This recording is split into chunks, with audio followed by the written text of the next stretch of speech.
Hi everybody, this is Shelley again with GIK Acoustics, and we have a special treat for you today. I am here with multi-platinum, Grammy-nominated mixing mastering engineer Luca Pretolesi. We have him here in our booth. Hello. Luca is also a GIK Acoustics customer.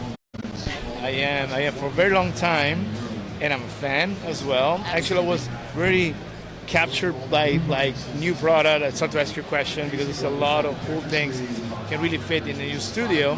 We can talk maybe later about the new. Yes, well tell us right now, what is new with Studio DMI? What have you got going on? What are your latest projects? Well, usually for us, the beginning of the year, it's all about record for the summer. So we're working a lot of mixes for the summer. One of the biggest records just mixed is for Benny Benassi, new song. It's coming out this summer, great record. And also I'm very, very focused on my touring workshop that I'm taking around the world. So I'm going to Holland in February for Dance Fair, which is a 3 days workshop in Utrecht.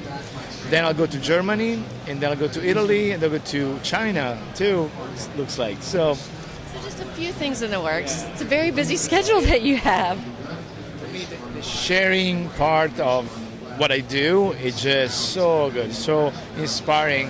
And actually, the moment that I share my vision of mixing and my experience, I kind of take from the students a lot of ideas. Absolutely, and you know what? That's actually a philosophy that we share as well. I know that it's very important to educate and inspire other people, and you are so good at that. You've got your, as you mentioned, your workshops that you're doing. You've got the Music Alliance Academy. So tell me more about those programs and how people can come out and see you and be inspired by all of the things that you do. Absolutely. The Music Alliance, it's fantastic. It was a way to connect people that have the same passion that I have from different countries when it's really hard to find a friend, a roommate, or somebody at school that can share your passion. So what you end up doing, you go online and you find wrong information on YouTube. You don't know how to filter those information. So our community, in some way, it's filtered in a way that we feel it's in some way quality control on what we're sharing. Then from that point on, relationships that are built inside the community. So now we have a producer from England working with another producer from Spain, getting some interesting ideas from workshop, but then apply between them. And then this become kind of like a self-sufficient system between producers. So I really like it. Build friendships. When we do workshops in different countries, there's always some alliance member from that country show up. So it's also like a social part that's really important. And then also from the studio side, I'm mixing every day. I do one mix a day, besides today. But this means when I'm back home, I'm going to mix 2 records in a day. So I mix every single day. And every time that I mix a record, there's always something that I learn myself that I want to share. So I share with Alliance members, and the Alliance members, they share with me ideas as well. So it's just like a refreshing and exciting part of my job and my passion. That's awesome. And again, like I said, that's a lot of our philosophies at GIK as well. It's just inspiring people. And I know, too, you've had some amazing artists come through that you've collaborated with, that you work with creatively, and you sort of have your own sound. So tell me about the Studio DMI sound and how you achieve that. That's a real question. I think it's a fine line between being technical and enhance the producer vision, and then be creative to bring something new to the producer. Then after listen to each song for 500 times, which is an average of a producer, maybe that 2% that a mixing engineer bring to the project, you give that, again, the 2% more to the record. So my job is kind of like read and try to maximize the vision of the producer, and then put my sensibility and my ideas and my passion. When I describe the sound, the Studio DMI sound, I try to make this example. I say, imagine that you build a playlist on Spotify, and you fill this playlist of music from different bands. Then when you play this playlist, sounds cohesive as an album from one band. So I want my mixes to translate as a one album band, even if they're coming from different producers, different singers, different countries. So my sound has a certain top end, certain separation on the low end that makes a little bit my signature sound.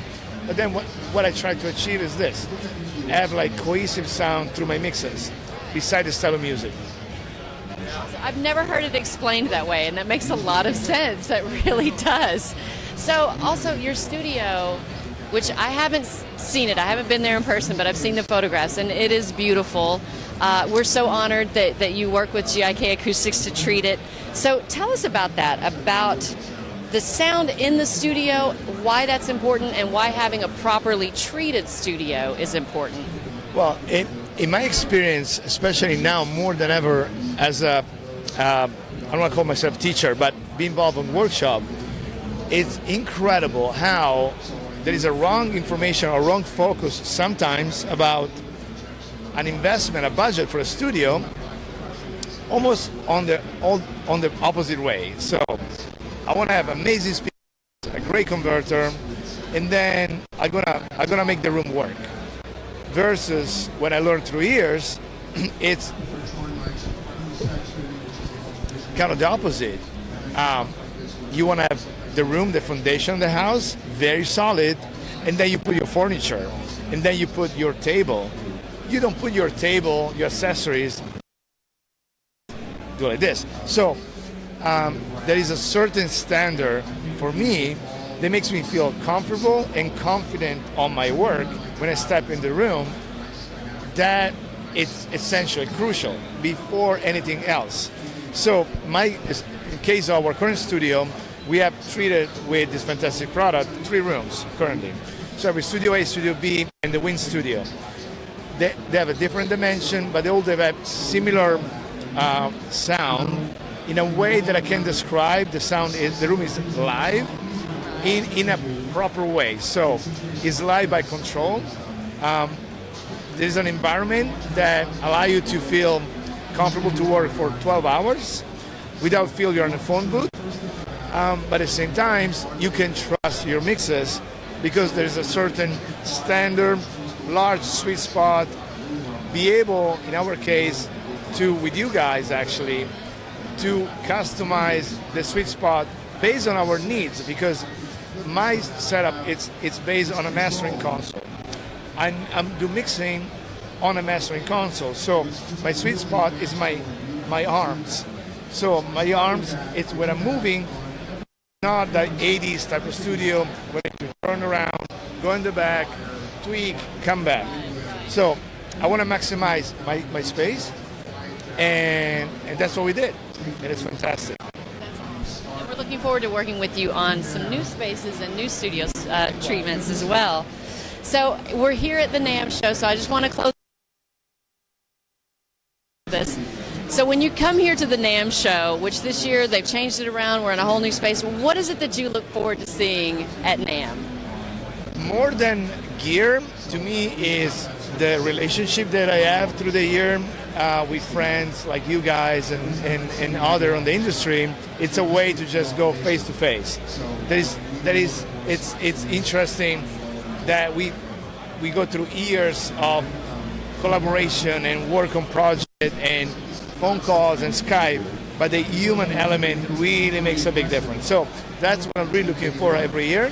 And then second, just the vibe, the energy of fan of our industry on audio in general. They just give me a lot of energy, and I go back to work, ready to work. That's great. That's great. So again, I want to thank Luca Pretolesi for sitting with us and chatting in the GIK booth. Thanks everybody at NAMM, and tune in later.